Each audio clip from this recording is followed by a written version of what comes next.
Inchcape Rock presents Pride and Prejudice by Jane Austen.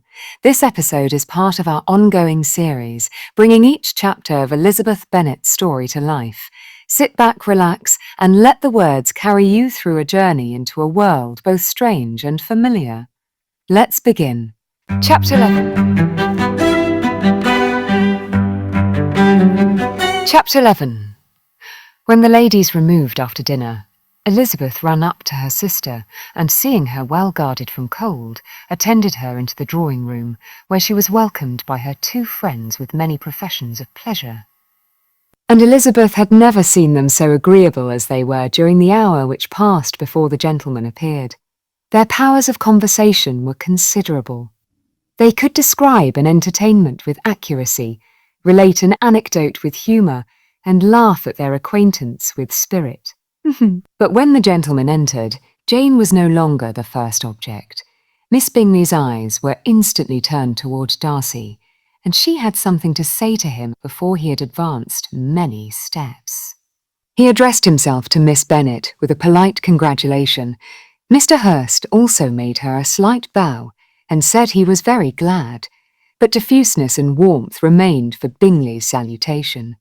He was full of joy and attention. The first half-hour was spent in piling up the fire, lest she should suffer from the change of room, and she removed at his desire to the other side of the fireplace, that she might be further from the door. He then sat down by her and talked scarcely to anyone else. Elizabeth, at work in the opposite corner, saw it all with great delight. When tea was over, Mr. Hurst reminded his sister-in-law of the card-table, but in vain. She had obtained private intelligence that Mr. Darcy did not wish for cards, and Mr. Hurst soon found even his open petition rejected. She assured him that no one intended to play, and the silence of the whole party on the subject seemed to justify her. Mr. Hurst had therefore nothing to do but to stretch himself on one of the sofas and go to sleep. Darcy took up a book. Miss Bingley did the same, and Mrs. Hurst, principally occupied in playing with her bracelets and rings, joined now and then in her brother's conversation with Miss Bennet.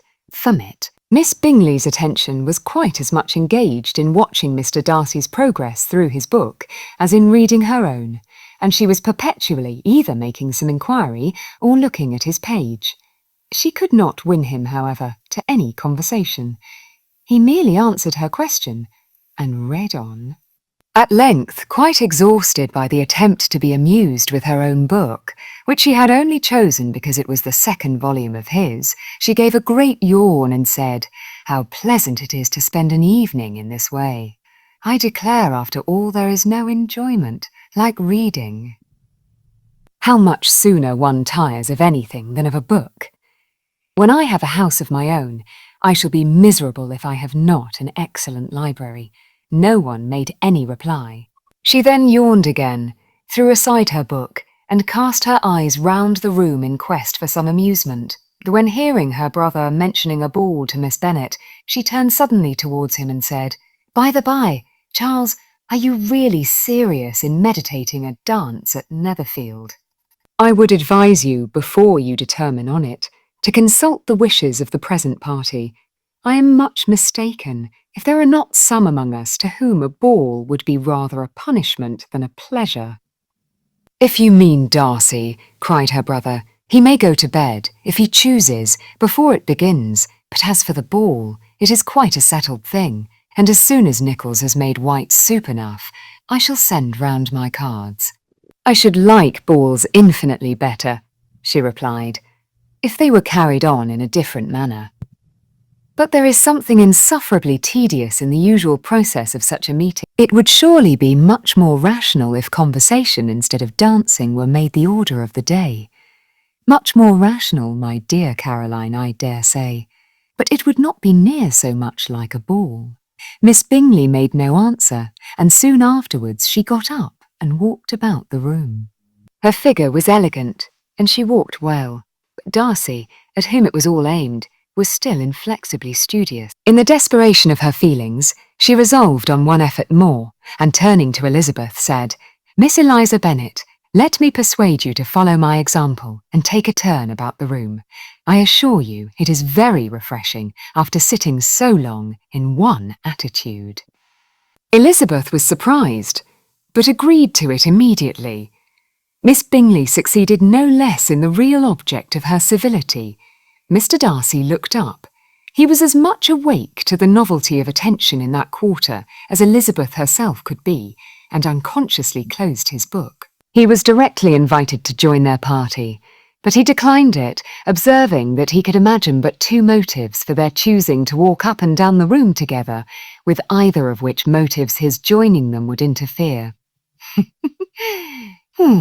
What could he mean? She was dying to know what could be his meaning, and asked Elizabeth whether she could at all understand him.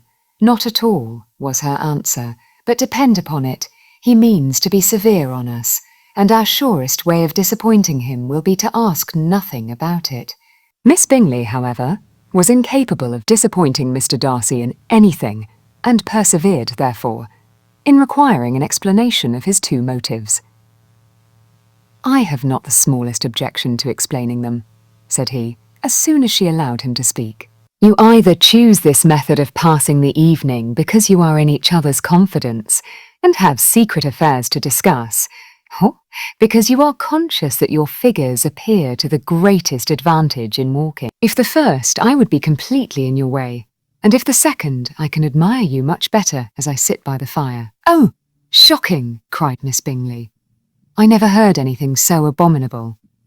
How shall we punish him for such a speech?" "Nothing so easy, if you have but the inclination," said Elizabeth. "We can all plague and punish one another. Tease him, laugh at him. Intimate as you are, you must know how it is to be done. But upon my honour, I do not.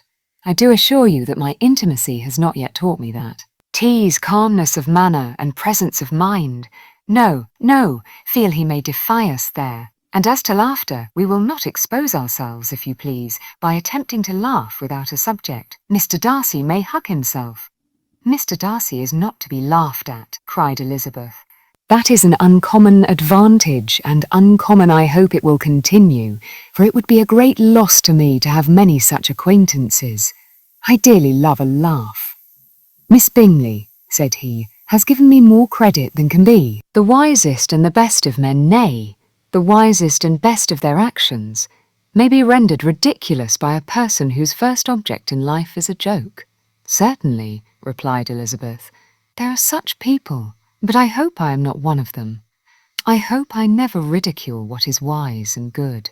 Follies and nonsense, whims and inconsistencies do divert me, I own, and I laugh at them whenever I can. But these, I suppose, are precisely what you are without.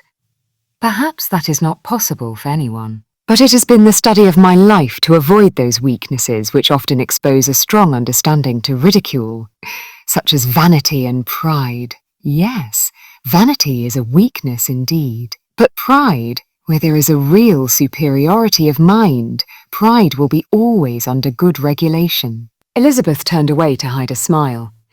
"Your examination of Mr. Darcy is over, I presume," said Miss Bingley. "And pray what is the result? I am perfectly convinced by it that Mr. Darcy has no defect. He owns it himself without disguise." "No," said Darcy, "I have made no such pretension. I have faults enough, but they are not, I hope, of understanding. My temper I dare not vouch for. It is, I believe, too little yielding, certainly too little for the convenience of the world. I cannot forget the follies and vices of others so soon as I ought, nor their offences against myself. My feelings are not puffed about with every attempt to move them. My temper would perhaps be called resentful. My good opinion once lost is lost forever. That is a failing indeed." "Oh," cried Elizabeth. "Implacable resentment is a shade in a character, but you have chosen your fault well. I really cannot laugh at it. You are safe from me. There is, I believe, in every disposition a tendency to some particular evil, a natural defect, which not even the best education can overcome. And your defect is to hate everybody, and yours," he replied with a smile, "is wilfully to misunderstand them." "Do let us have a little music," cried Miss Bingley, tired of a conversation in which she had no share. "Louisa, you will not mind my waking, Mr. Hurst?" Her sister had not the smallest objection, and the pianoforte was opened, and Darcy, after a few moments' recollection, was not sorry for it. He began to feel the danger of paying Elizabeth too much attention. Chapter 12. In consequence of an agreement between the sisters, Elizabeth wrote the next morning to their mother to beg that the carriage might be sent for them in the course of the day. But Mrs. Bennet, who had calculated on her daughters remaining at Netherfield till the following Tuesday, which would exactly finish Jane's week, could not bring herself to receive them with pleasure before. Her answer, therefore, was not propitious, at least not to Elizabeth's wishes, for she was impatient to get home.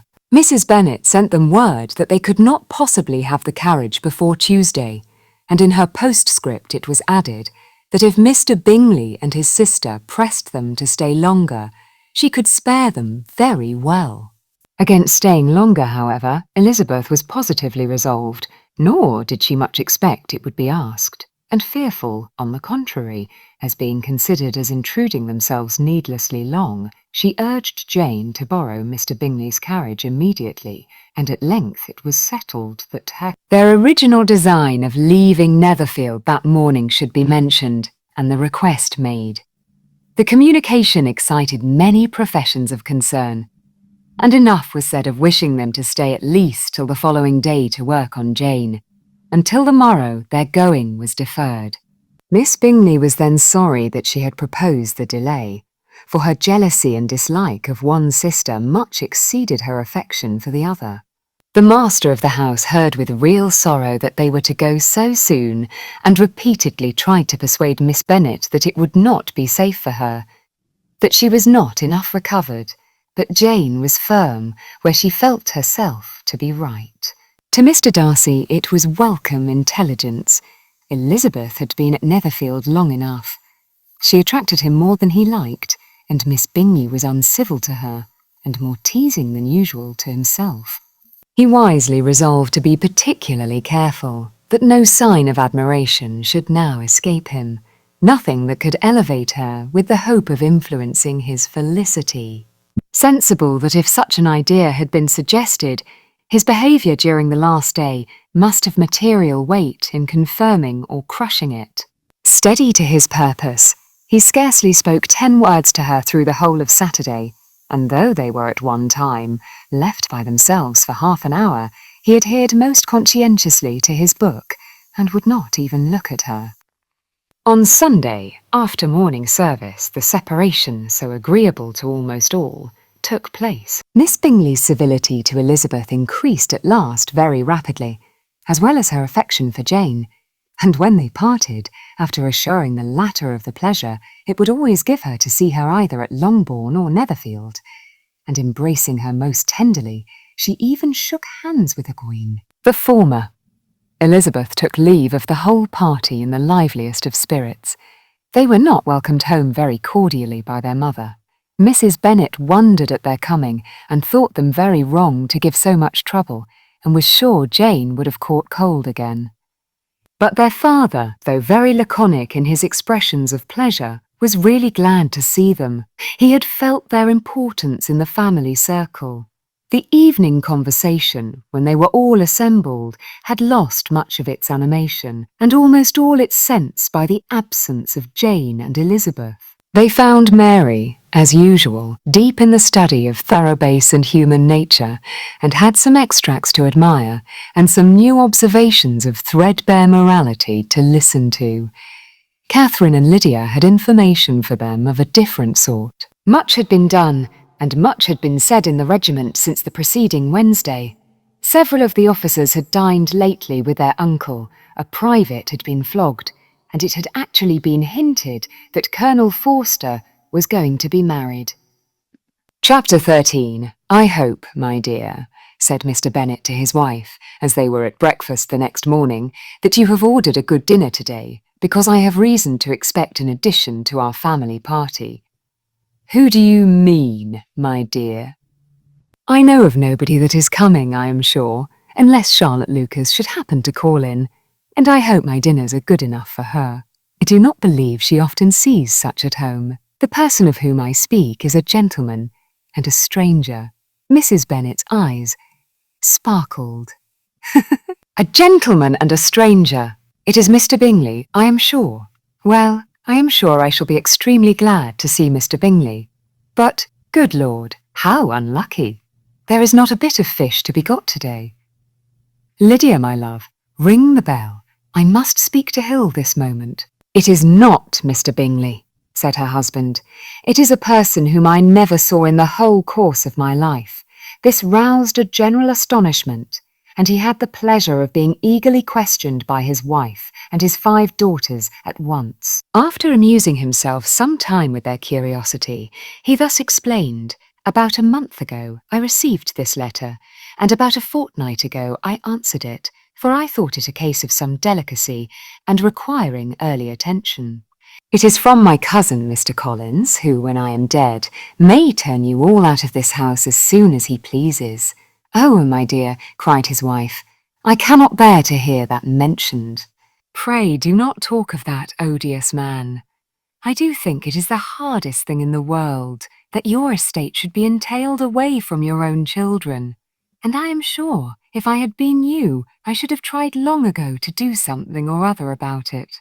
Jane and Elizabeth tried to explain to her the nature of an entail. They had often attempted to do it before, but it was a subject on which Mrs. Bennet was beyond the reach of reason, and she continued to rail bitterly against the cruelty of settling an estate away from a family of 5 daughters in favour of a man whom nobody cared anything about.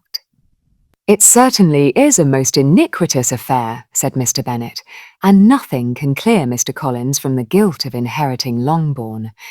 But if you will listen to his letter, you may perhaps be a little softened by his manner of expressing himself." "No, that I am sure I shall not, and I think it is very impertinent of him to write to you at all, and very hypocritical.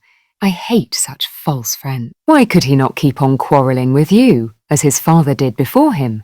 Why, indeed, he does seem to have had some filial scruples on that head, as you will hear. Hunsford near Westerham, Kent, 15th October. Dear Sir, the disagreement subsisting between yourself and my late honoured father always gave me much uneasiness, and since I have had the misfortune to lose him, I have frequently wished to heal the breach. But for some time I was kept back by my own doubts, fearing lest it might seem disrespectful to his memory for me to be on good terms with anyone with whom it had always pleased him to be at variance. There, Mrs. Bennet. My mind, however, is now made up on the subject, for having received ordination at Easter, I have been so fortunate as to be distinguished by the patronage of the Right Honourable Lady Catherine de Bourgh, widow of Sir Louis de Bourgh, Spoon, whose bounty and beneficence has preferred me to the valuable rectory of this parish, where it shall be my earnest endeavour to demean myself with grateful respect towards her ladyship, and be ever ready to perform those rites and ceremonies which are instituted by the Church of England. As a clergyman, moreover, I feel it my duty to promote and establish the blessing of peace in all families within the reach of my influence. And on these grounds I flatter myself that my present overtures are highly commendable, and that the circumstance of my being next in the entail of Longbourn estate will be kindly overlooked on your side, and not lead you to reject the offered olive branch. I cannot be otherwise than concerned at being the means of injuring your amiable daughters, and beg leave to apologise for it, as well as to assure you of my readiness to make them every possible amends, but of this hereafter. If you should have no objection to receive me into your house, I propose myself the satisfaction of waiting on you and your family, Monday, November 18th, by 4 o'clock, and shall probably trespass on your hospitality till the Saturday se'nnight following, which I can do without any inconvenience.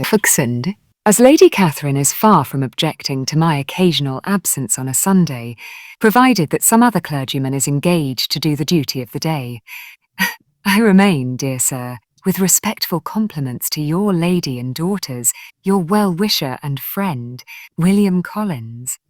At 4 o'clock, therefore, we may expect this peacemaking gentleman, said Mr. Bennet as he folded up the letter. He seems to be a most conscientious and polite young man, upon my word, and I doubt not will prove a valuable acquaintance, especially if Lady Catherine should be so indulgent as to let him come to us again. There is some sense in what he says about the girls, however, and if he is disposed to make them any amends, I shall not be the person to discourage him. Though it is difficult, said Jane, to guess in what way he can mean to make us the atonement he thinks our due, the wish is certainly to his credit. Elizabeth was chiefly struck by his extraordinary deference for Lady Catherine and his kind intention of christening, marrying and burying his parishioners whenever it were required. He must be an oddity, I think, said she. I cannot make him out.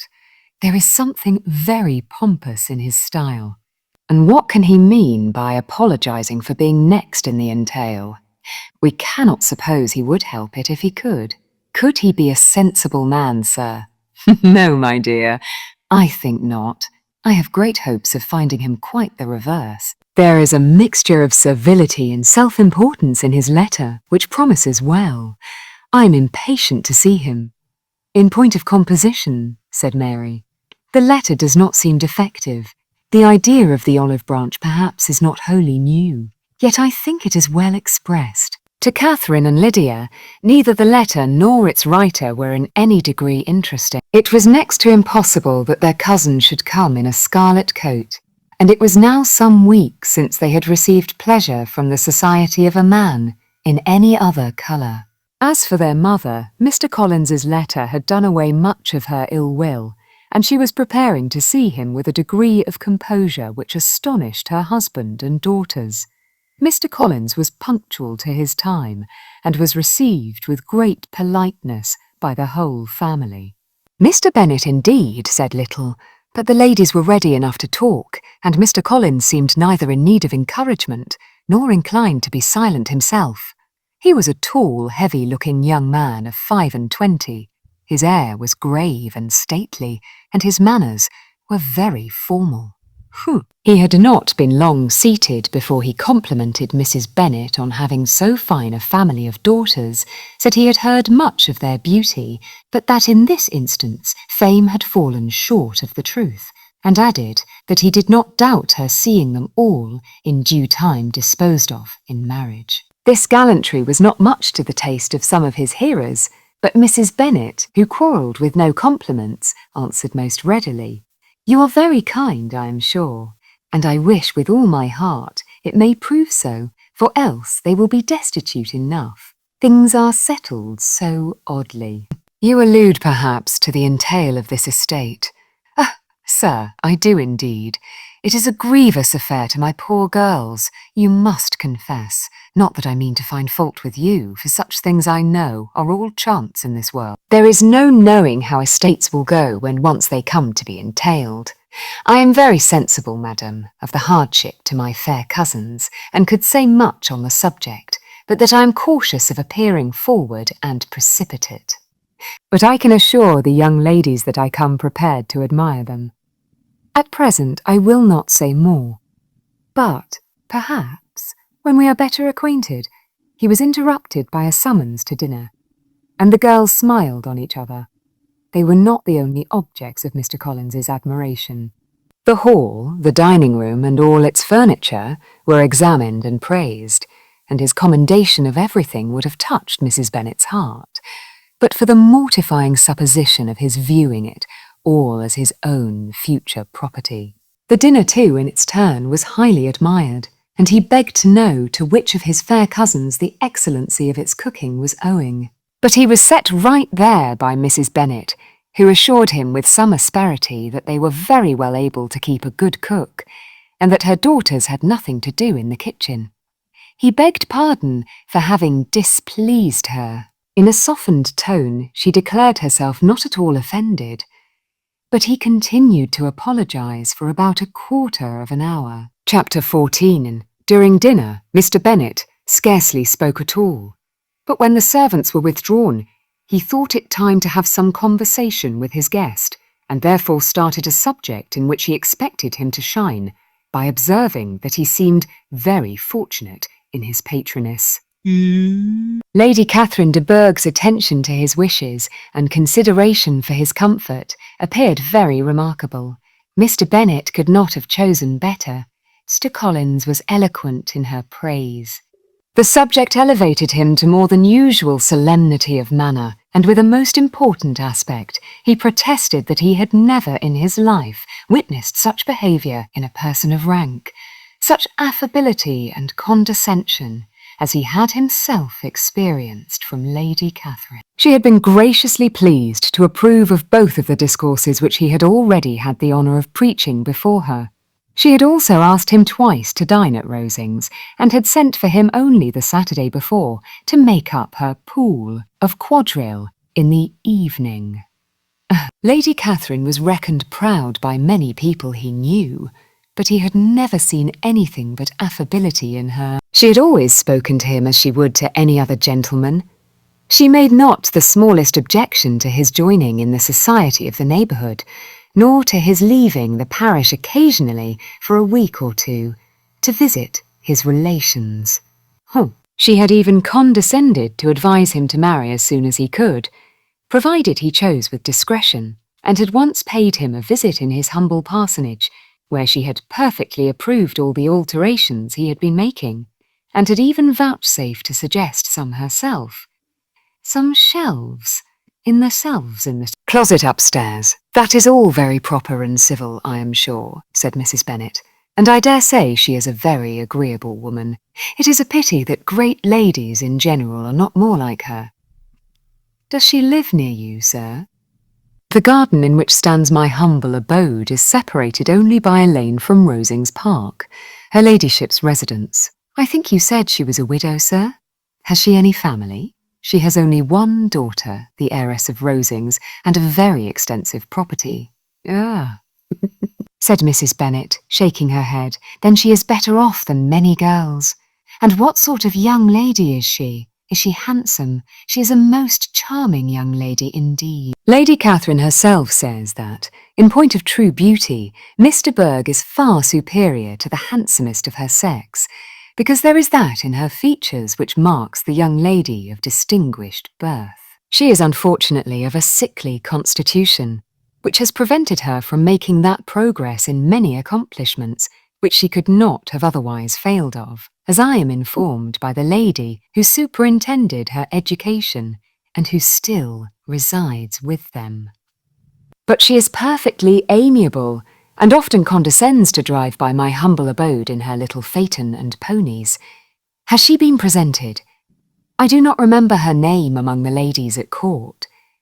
Her indifferent state of health unhappily prevents her being in town, and by that means, as I told Lady Catherine one day, has deprived the British court of its brightest ornament. Her ladyship seemed pleased with the idea, and you may imagine that I am happy on every occasion to offer those little delicate compliments which are always acceptable to ladies. I have more than once observed to Lady Catherine that her charming daughter seemed born to be a duchess, and that the most elevated rank, instead of giving her consequence, would be adorned by her. These are the kind of little things which please her ladyship, and it is a sort of attention which I conceive myself peculiarly bound to pay.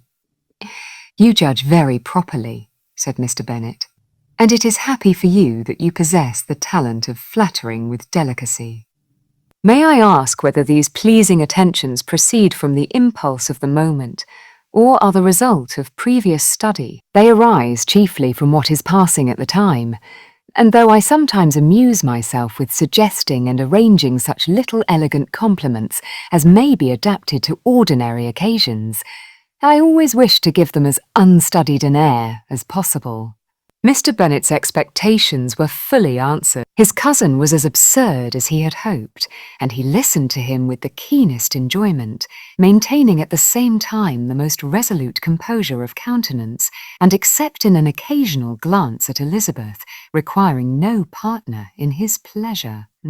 By tea-time, however, the dose had been enough, and Mr. Bennet was glad to take his guest into the drawing room again, and when tea was over, glad to invite him to read aloud to the ladies.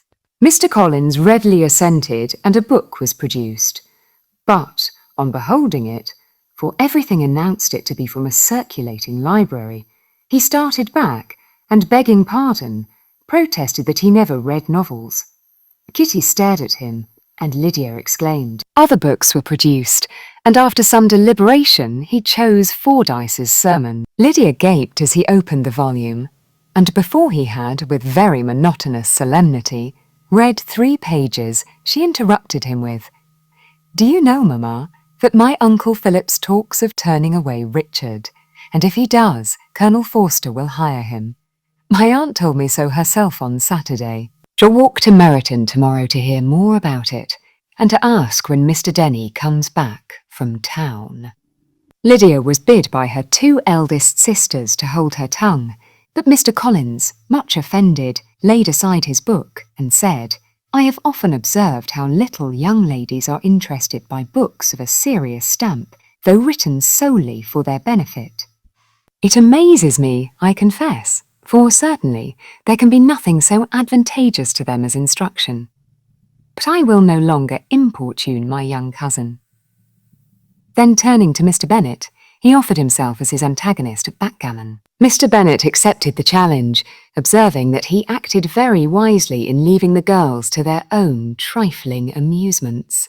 Mrs. Bennet and her daughters apologised most civilly for Lydia's interruption, and promised that it should not occur again if he would resume his book. But Mr. Collins, after assuring them that he bore his young cousin no ill will and should never resent her behaviour as any affront, seated himself at another table with Mr. Bennet and prepared for backgammon. Chapter 15.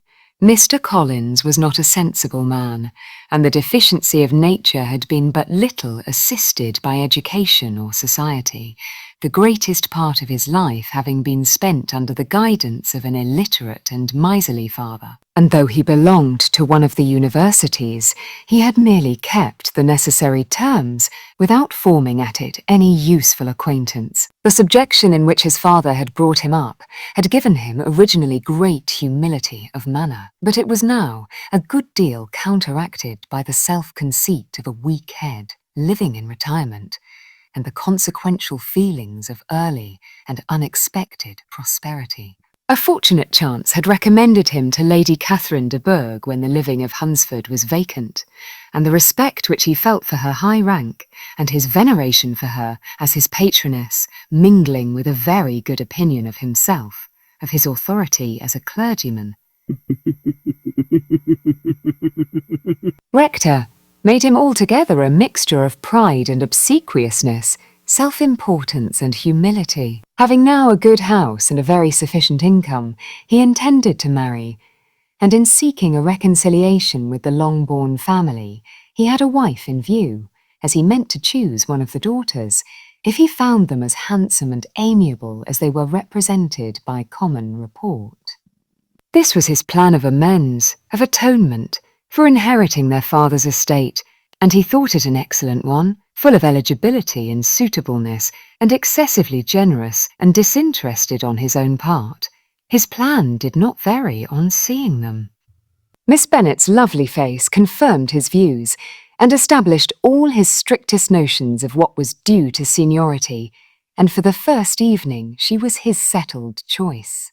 The next morning, however, made an alteration, for in a quarter of an hour's tete-a-tete with Mrs. Bennet before breakfast, a conversation beginning with his parsonage house, and leading naturally to the avowal of his hopes that a mistress might be found for it at Longbourn, produced from her, amid very complacent smiles and general encouragement, a caution against the very Jane he had fixed on.